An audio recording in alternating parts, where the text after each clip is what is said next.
নির্বিচারে হত্যা মানি না মানব না। পুনরাবের অপসারণ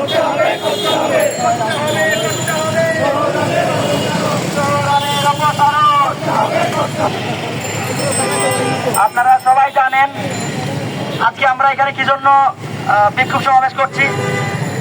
আমাদের প্রথম কথা হচ্ছে, বাংলাদেশে গতকালকে রাতে আপনারা দেখেছেন ঢাকা বিশ্ববিদ্যালয় এবং জাহাঙ্গীরনগর বিশ্ববিদ্যালয়ে নির্বিচারে 2টি হত্যা হয়েছে। আমরা এর তীব্র নিন্দা ও প্রতিবাদ জ্ঞাপন করছি। তারপরে আপনারা দেখেছেন ওয়াসায় ফ্রিল্যান্সার 2500 কর্মীকে স্থায়ীকরণ করা হয়েছে। তারপরে পিএসসি সহ প্রত্যেকটা মন্ত্রণালয়ের বিভিন্ন মন্ত্রণালয়ে যারা ফ্রিল্যান্সার ছিল তাদেরকে স্থায়ীকরণ করা হচ্ছে। পেট্রো বাংলায় স্থায়ীকরণ করার সুপারিশ করা হয়েছে, আমরা এগুলো মানি না। তারপরে আপনারা দেখেছেন যে পেট্রো বাংলায় আমাদের পরীক্ষা ছিল, পরীক্ষাকে পিছিয়ে দেওয়া হয়েছে।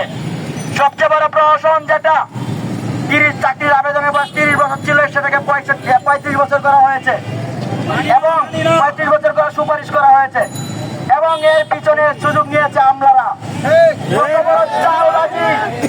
কত বড় চালবাজি আপনারা চিন্তা করতে পারবেন না। আজ পর্যন্ত কেউ 65 বছরের অবসরের বয়স 65 আন্দোলন কেউ করে নাই। এদিকে তারা 35-এর সুপারিশ করে, ওইদিকে তারা 5 বছর বাড়িয়ে 65 বছর করা হয়েছে। এই চালবাজি আমরা মানি না। এই চালবাজি ছাত্র সমাজ মেনে নিতে পারে না। আমরা সারাদিন লাইব্রেরিতে পড়াশোনা করে আমরা চাকরির পরীক্ষা দিব বসে থাকি, আর তারা ওদিকে কি করছে, তারা নিয়োগ বন্ধ করে দিয়ে তারা যারা অস্থায়ী যারা ছিল, যারা ফ্রিল্যান্সার ছিল, তাদেরকে স্থায়ীকরণ করা হচ্ছে। এইসবের বিরুদ্ধে এবং সব ধরনের বৈষম্যের বিরুদ্ধে আজকের আমাদের সেই বিক্ষোভ সমাবেশ। এখানে আজকে আমাদের সহকর্মীরা যারা আছে প্রত্যেকেই তাদের যে ক্ষোভ আছে সেই ক্ষোভ প্রকাশ করবেন। আপনারা সবাই জানেন বর্তমান আমলাতন্ত্রের যে প্রহসন, আমলাতন্ত্রের তারা নিজেদের সুযোগ সুবিধা বৃদ্ধির জন্য চাকরিতে বয়সসীমা 35 এবং অবসরের বয়সসীমা করেছে 65। সেটা আমরা দৃঢ়ভাবে প্রত্যাখ্যান করতেছি। কোন ছাত্র সমাজ এটা মেনে নেবে না। সারা বাংলায় আবার আগুন চলবে যদি এটা বাস্তবায়ন করা হয়। আমাদের দাবি 65 কোনোভাবে অবসরের বয়স হতে পারে না এবং 35 বয়সসীমা করা যাবে না। এটা সংস্কার করতে হবে। সরকারের কাছে অনুরোধ থাকবে, তিনি ছাত্র জনতার কথা যাতে বোঝেন, তিনি আমাদের কথা যাতে বোঝেন।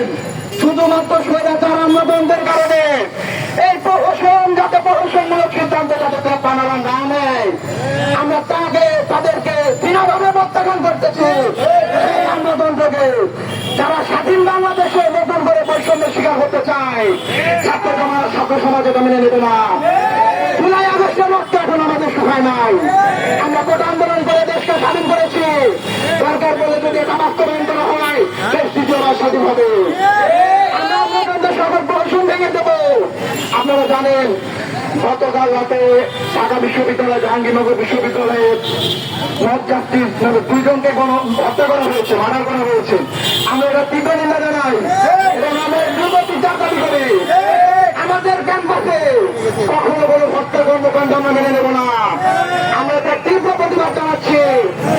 আমাদের কর্মসূচি যদি মেনে না নেয়, আমাদের বিক্ষোভ, আমাদের দাবি যদি মেনে না নেয়, আমাদের কর্মসূচি অব্যাহত থাকবে।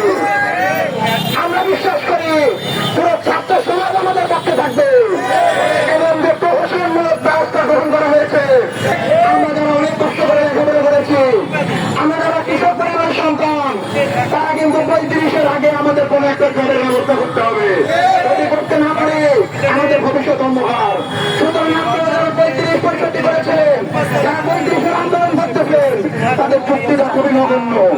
আপনারা 30-32-এর পরে যদি চাকরি না পান, আপনারা কোনো ব্যবসায় লাগেন, আপনারা কোনো ব্যবসা শুরু করেন, উদ্যোক্তা হন, আপনারা 35-65 জন্য কেন আন্দোলন করতেছেন?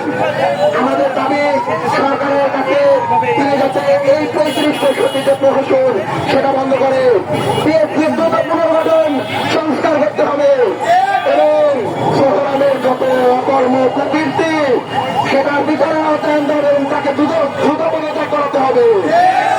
যদি পদত্যাগ করানো না হয়, এরপরে আমরা কঠোর ব্যবস্থা গ্রহণ করবো। সবাই তো রাজি আছেন? ধন্যবাদ।